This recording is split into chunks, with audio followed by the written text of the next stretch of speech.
What's up, everybody? Arrg the Pirate here, and today I want to take a closer look at what is a good team comp.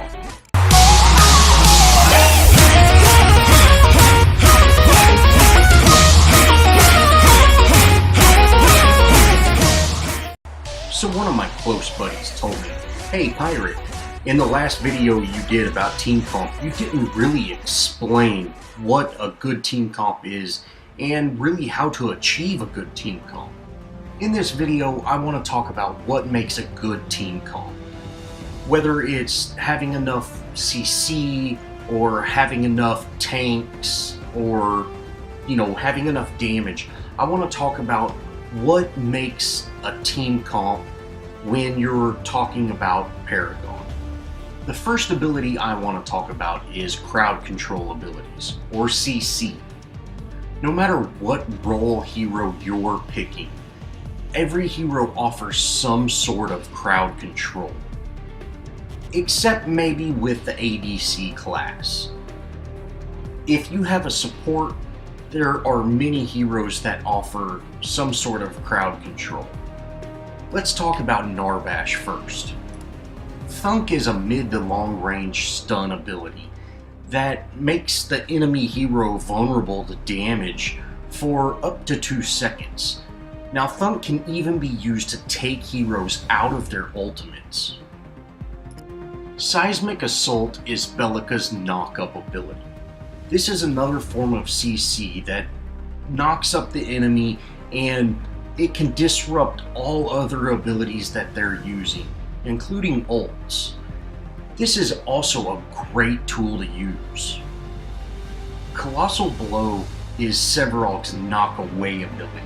Now this can be used to knock heroes away or knock them into dangerous areas. This is also a great tool to use for heroes to just get them in the wrong position. This was just a small example of 3 CC abilities. There are a lot of other heroes with true CC abilities. Starting off with your team comp, at least one hero needs some sort of CC, if not more than one. Now, some heroes have slow abilities. For instance, Seraph has a slow, and so does Fang Mao. But these are not true CC abilities. They do not keep the heroes from performing actions, they just make them slow down. Now, if you saw right there, I used a slow on that Decker, and it ended up turning into a root. But this I do not consider a true CC either, because the root lasts very, very short amount of time, and you actually have to hold that beam on the hero for long enough for that to take place.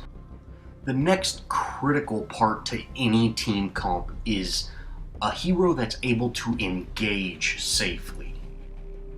Aurora has one of the best engagement ultimates in the game. She's able to use her glacial charge to get into then use her cryoseism to really stun every enemy around her and cause significant damage.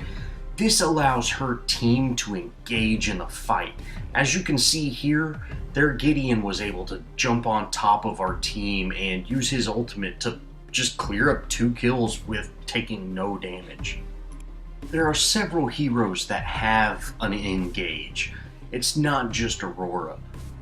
Grux can use his charge paired with his smash and grab to close the distance on enemies and then pull them towards him to let the team engage on them.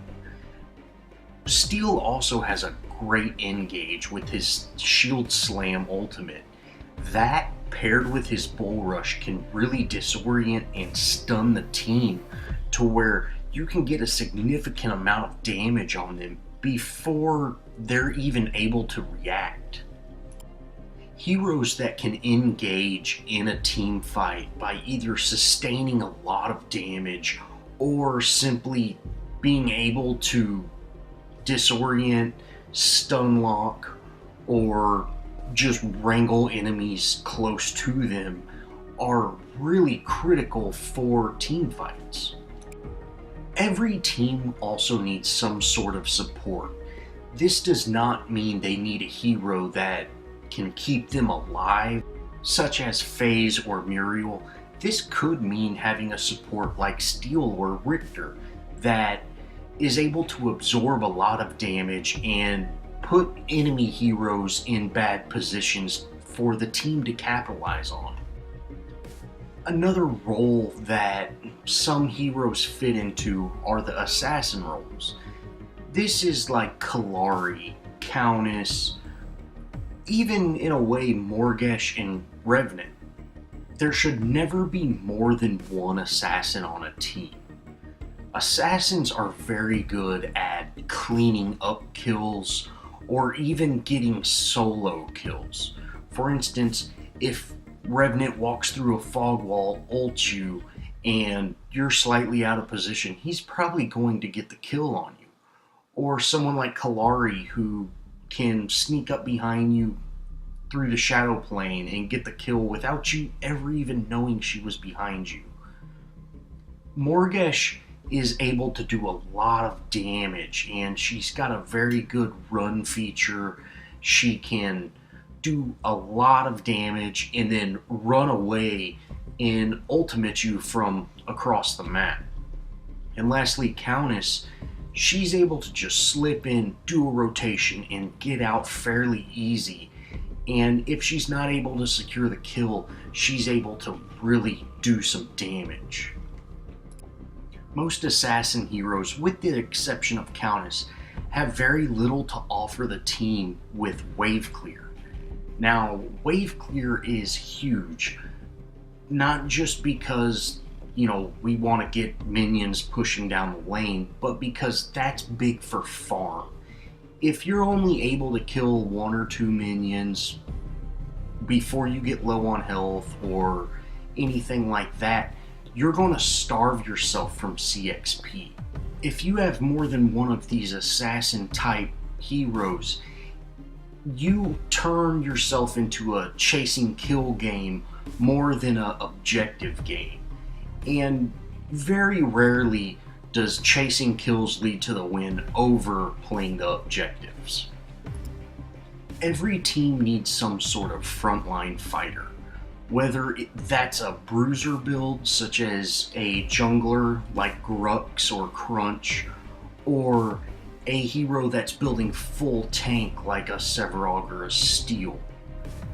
This frontline fighter is capable of doing a lot of damage while staying in the middle of the fight, but has abilities or passives or has just the deck built correctly to withstand a lot of damage, so your team is able to put a lot of damage on the enemy team before they're able to down your frontline fighter. Zoning heroes create danger zone areas for the enemy team, such as Howie. In this clip, Howie creates his zone and forces FaZe to run out of the zone so she doesn't take damage. This allows Sevarog to swoop in and get the kill.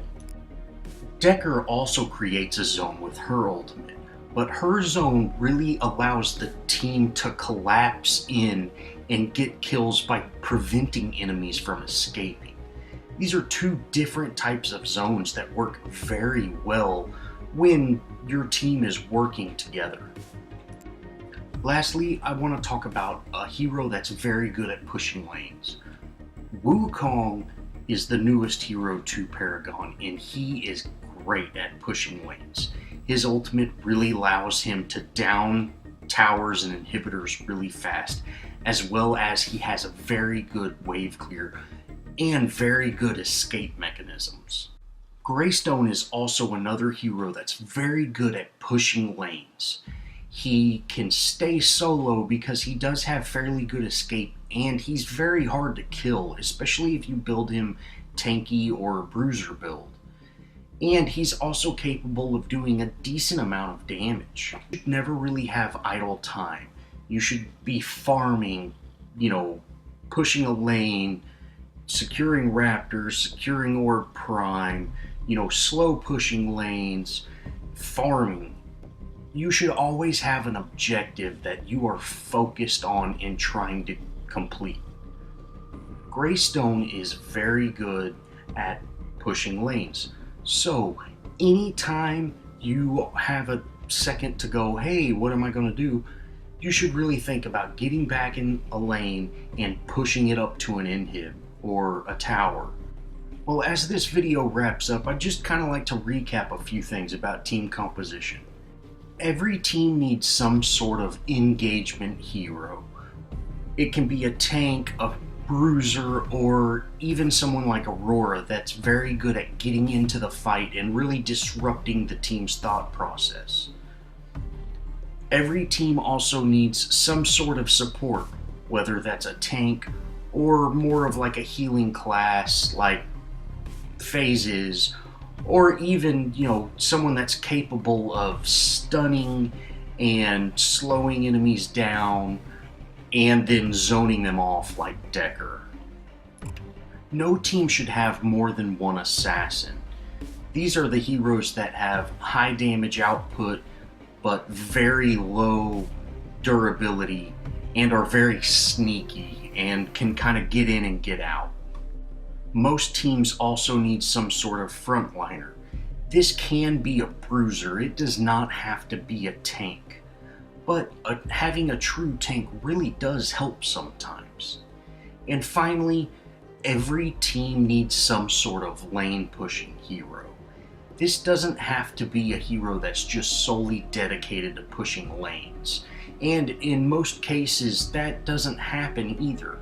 You need some hero that has very quick wave clear. So when your inhib is being attacked by just a swarm of enemies, they can go over there and clean it up without getting too much damage on that tower.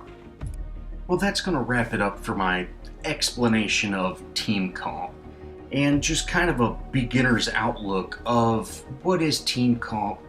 Hopefully this will help you create teams that work well together and being capable of wombo combos such as a Decker Gate with a Gadget ultimate or an Aurora ult with the Gideon ult, as we saw in the little clip I had. As always, thanks for watching. If you like this video, show me some love, leave me a comment.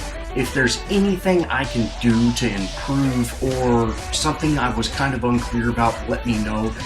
That is strictly the only reason I'm making this second video, is because someone told me, hey man, I wasn't really clear about that. And that really helps me out to get this kind of content to you, to really kind of explain just these core fundamentals that aren't really explained within the game. Well, thanks for watching, and I'll catch y'all in the next video.